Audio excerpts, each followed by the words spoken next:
There's not enough research and data on recovery from COVID as well. So we have to look after the players' welfare. That's more important than any result. Obviously, the game is a good game to be involved with tomorrow. I'm sure our players are up for that because it's first versus second naturally, but nothing's going to be won tomorrow. We're going to maintain our focus on our objectives, our team objectives for each game. Halifax is our next opponent. The vast majority of the players at Chesterfield jabbed at least once. Yeah, a good percentage. I would say it's higher than the league average of vaccinations. So yes, it's positive in terms of, excuse the pun, but it's positive in terms of look, we've got most of them vaccinated. Complications come for the unvaccinated if you travel away, etc. On the team coach, which we did to Grimsby, and obviously symptoms started after that. So it causes complications because the groups are travelling together.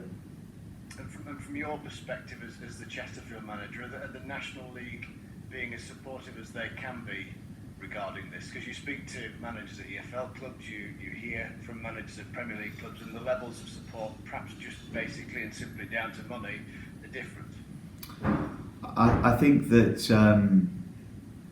for me, if you ask my personal opinion on it, yes, the Notts County game should have been off. Look, we had 9 cases come the game day, so it's untenable. But the ruling or the laws, etc., around COVID and games being suspended, they need to be consistent across the board. It doesn't matter how large your squad is. You can't be punished for recruiting well or having more numbers, etc., because we're in the same competition. So you still get 3 points for a win and 1 point for a draw. You don't get 5 points for a win for having a larger squad or a smaller squad. So why should it be any different on the laws, etc., or the rulings on when games should be suspended or called off? So it needs to be consistent.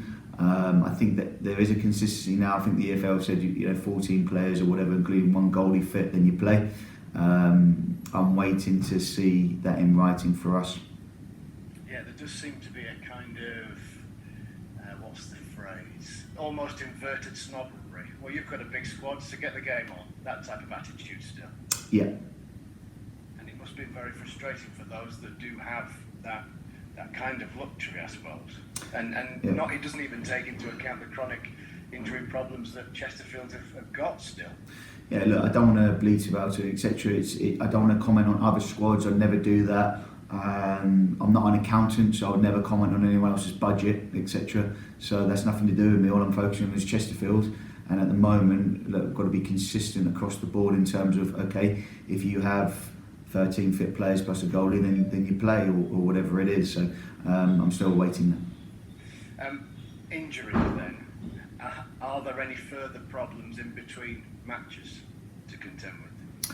I would say that, look, I said our players that have been injured for a sustained period of time will be coming back in the new year. We're still on track for that. I think we'll look very healthy after the Kings Lynn game. So look, a couple might return, a sprinkle of players tomorrow, and from the long-term injury list, and then a sprinkle again against Kings Lynn, and then them together will be fully fit going into the Chelsea game, and then after that obviously Maidenhead. So yeah, we're really looking forward to seeing some of the players back. It should be a healthy crowd here tomorrow, and I'm really looking forward to those players that have been off watching from the sidelines, seeing the team do so well. There's a pressure on that shirt now. When you come in, you want to keep your place. So look, it's a healthy place to be. There's loads of competition in the squad when those players come back, and it's real credit to the group that's sustained the level of points per average over this 2 months where we've been down to the bare bones. That's good news then. I mean, specifically you're referring to Denton and Asante then. They're close to pulling a shirt on, aren't they? Asante, definitely. Asante's fully fit and available tomorrow for selection. Tom, unfortunately, no, he's still back end of February. Obviously, he had a real serious knee injury on the other one, so he's not back till February. But yes, Asante's back, and a couple of others as well. And I won't labour this because there's weeks to go, I suppose. But all of that news, then, does that affect what you may be thinking of doing regarding January? And what does the planning for that look like? In terms of recruitment? Yeah. I think, look, I've said it since I've been here in terms of we want to add to the group if we think we can get a player that adds value, but also we're looking for players of perhaps a younger age that can sustain a market value or increase their market value, which is an important recruitment model that we stick to now. Our average age has dropped to 27.2 from 32 or 33 when I took over. So look, we're looking for more energy on the pitch. There's a clear DNA of how we play, and each position we require different kind of outcomes from that position. So it's a complex way of recruiting. It's not just me, it's a team effort. Danny's very much involved, and John Crew, the CEO. So it's a team effort, and if we feel like there's a player in the market that's available that can help us get to our end destination this year, and then we'll be interested.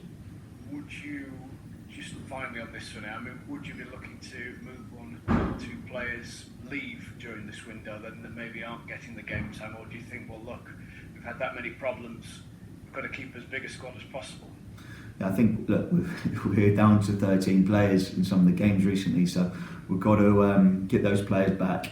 But also we need to judge whether those players are ready to come and be at full throttle in our team, a starting 11, and if not, maybe they need a month's loan or whatever to get themselves up and running and then come back in like we did with Jim Kellerman. So you mentioned it a couple of times, huge game tomorrow, Halifax Town in town. What's your assessment of them from afar? Well, look, from the outside in, it looks like it's a huge game. From inside these four walls, it's just another game for us on the journey of where we want to be. So nothing will be won or lost tomorrow in terms of the end league positions. It's come to first and second at this stage, but they've obviously played a game extra as well. So when the games level out come February, then obviously the table is probably more significant than what it is today. What do I expect from them? They're a technical team. They want to try and build through the thirds. The manager's done a really good job there in terms of he lost some good players in the summer, and he's recruited well and got a team challenging, obviously in the top echelons of the league again. They'll be really disappointed, I think, with their finish last year, that they didn't make the playoffs, considering they're in and around it most of the season. So they're looking to at least get a playoff spot this year. Are you anticipating an almost Boxing Day-like event? Because sadly there wasn't the Boxing Day, it's just a couple of days late. Yeah, we're really sad that the game on the 21st was off for the community, because I know obviously families come back together around Chesterfield.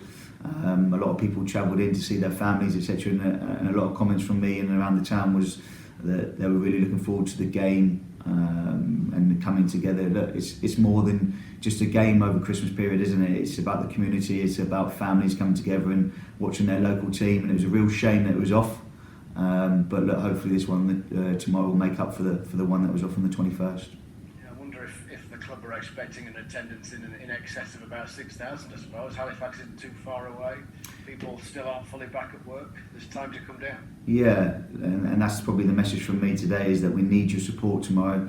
The lads obviously haven't played for 17 days, so yeah, we might need some energy from the stands tomorrow, and we've got to come together and really get the team over the line, which we have done.